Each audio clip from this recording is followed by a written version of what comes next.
Hi hello வணக்கம், இது உங்கள் சிவி ஜோன். ஸோ எல்லாரும் எப்படி இருக்கீங்க? இன்னைக்கு பார்த்தீங்கன்னா கமலஹாசன் அவருடைய எபிசோட், அதாவது கிராண்ட் ஃபினாலே ஸ்டார்ட் பண்ணிட்டாங்க.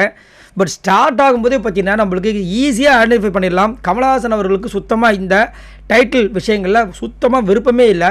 அது மட்டும் இல்லாமல் நேற்று குறும்படம் போட்ட விஷயங்கள் நீங்கள் பார்த்துருப்பீங்க. அதில் பிரதீப் வராரு. இன்றைக்கி கமலஹாசன் அவருடைய எபிசோடில் இன்ட்ரடக்ஷனில் இந்த மாதிரி 23 பேர் வந்தாங்க உள்ள அப்படின்னு சொல்லும்போது அங்கே வந்து ஒருத்தராக காமிக்கிறாங்க. பிரதீப் ஒரு இடத்துல கூட காமிக்கவே இல்லை. ரொம்ப வருத்தமாக இருந்துச்சு. ஸோ கிளியர் கட்டாக தெரியுது பிக் பாஸ்க்கு பிரச்சனை கிடையாது பிரதீப் உள்ளே வரது, கமலஹாசன் அவர்களுக்கு மட்டும்தான் பிரச்சனைன்றது கிளியர் கட்டாக தெரியுது. ஏன்னா குறும்படத்தில் அவ்வளோ விஷயங்கள் பிரதீப் பற்றி நேற்று காமிக்கிறாங்க. பட் கமலஹாசன் அவர்களுடைய இன்ட்ரடக்ஷனில் ஒரு கிளிப்ஸில் கூட வந்துட்டு பிரதீப் வரவே இல்லை. ரொம்ப வருத்தமாக இருந்துச்சு. அதுக்கப்புறம் அவர் வந்து பேசின விஷயங்கள் பயங்கரமான ஒரு சர்ச்சையை ஏற்படுத்திச்சு. அவர் சொல்லியே ஆகணும். என்னென்னா முதல் சீசனுக்கும் இப்போ இருக்கிற சீசனுக்கும் பயங்கரமான டிஃப்ரெண்ட் இருந்துச்சான். என்ன சொல்கிறாங்கன்னா, முன்னாடி சீசனில் வந்து ஏன் தப்பு பண்ணிங்க அப்படின்னா, சார் தெரியாமல் பண்ணிட்டேன் சார், சாரி சார் அப்படின்னு சொல்லுவாங்களாம்.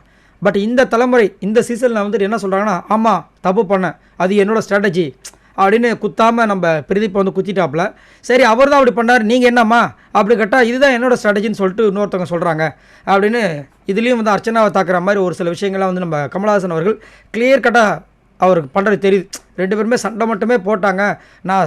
நான் வந்து சுட்டி காமிச்சாலும் நீங்கள் பண்ணுறது தப்புன்னு சொன்னால் கூட இது என்னோடய ஸ்ட்ராட்டஜி அப்படின்னு சொல்கிறாங்க. நான் என்ன பண்ண முடியும் அப்படின்ற மாதிரி சொல்கிறாரு. அதுக்கப்புறம் வந்து இந்த மாதிரி சொன்னதுனால வெளியில் இருக்கிற மக்களாக வந்து இவர்கிட்ட என்ன சொன்னாங்களாம், ஏங்க இப்படி பண்ணுறவங்கள போயிட்டு நீங்கள் எழுப்புறதுக்காக நாயை வந்துட்டு குறைக்க விட்றீங்களே, குறைக்க விட்டுருக்கூடாது, கடிக்க விட்டுருக்கணும் நியாயப்படி அப்படின்னு சொன்னாங்களாம். அதுக்கு அவர் என்ன சொன்னாரா, விடலாம் பட் நாய் பாவம் இல்லையா அப்படின்ற மாதிரி சொன்ன உடனே அந்த பக்கம் கிளாப்ஸ்லாம் பயங்கரமாக வருது. அதுக்கப்புறம் என்ன சொல்கிறேன்னா, சரி நாயை தான் விடுங்க, அவங்கள சவுக்கால் அடிச்சிருக்கலாம் வேணாம் அப்படின்ற மாதிரி சொல்கிறாரு. சவுக்கால் அடிக்கிறதெல்லாம் கொஞ்சம் ஓவராக இல்லை. ஒரு கேம் ஷோவில் ஒரு ஹோஸ்ட் பண்ண வந்திருக்காரு, அவரால் பேச முடியும். சவுக்கால் அடிக்கிறதெல்லாம் என்னங்கய்யா இது, விட்டால் வந்துட்டு ரொம்ப ஓவராக பேசுவாங்க போல இருக்குது. அந்த மாதிரி அவர் சொல்கிறார். அந்த மாதிரி யார் வந்து ரொம்ப அறிவுஜீவியாக பேசுனாங்கன்னு தெரியல. சவுக்கால் அடிச்சிருக்கணுமா, நல்லா தான் இருக்குது. அப்போ வந்து அவர் சொன்னாரா, அடிக்கலாம், ஒரு சில பேர் திருந்தாமல் இருந்தாங்கன்னா அந்த சவுக்கு கூட வேஸ்ட்டாக போயிடுமே, அடுத்த வாட்டி யூஸ் ஆகாதே அப்படின்றாரு. அது மட்டும் இல்லாமல் நான் அடிக்க வரல, இங்கே சுட்டி காட்ட தான் வந்திருக்கேன், அதேமாதிரி நான் சண்டை போட வேண்டிய இடம் இது கிடையாது, வேறு இடம் சொல்லிட்டு அவருடைய அந்த அரசியல் விஷயங்களை வந்துட்டு சொல்லி அந்த இதை வந்து முடிக்கிறாப்புல.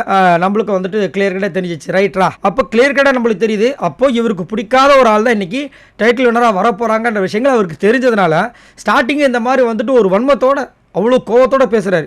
இது வரைக்கும் எந்த சீசன்லையும் இந்த மாதிரி வந்து பேசுனதே கிடையாது. வருவார், ஜாலியாக வந்து சொல்லுவார், இன்ட்ரடக்ஷன் கொடுப்பாரு, எல்லோரும் வரவேற்பாங்க, அவ்வளோதான். ஸ்ட்ரெயிட்டாக வந்து அடுத்தடுத்து கலை நிகழ்ச்சியை பாருங்கன்னு ஸ்பெஷல் ஸ்பீச் இன்றைக்கி கொடுத்துருக்காரு. அப்படின்னா அவருக்கு பிரதீப் மேலேயும் அர்ச்சனா மேலேயும் இருக்கிற வன்மத்தை இங்கே கக்கிட்டு போயிட்டார் அப்படின்றது எனக்கு தெளிவாக தெரியுது. உங்களோட கருத்தை சொல்லுங்கள். பாய் நண்பர்களே.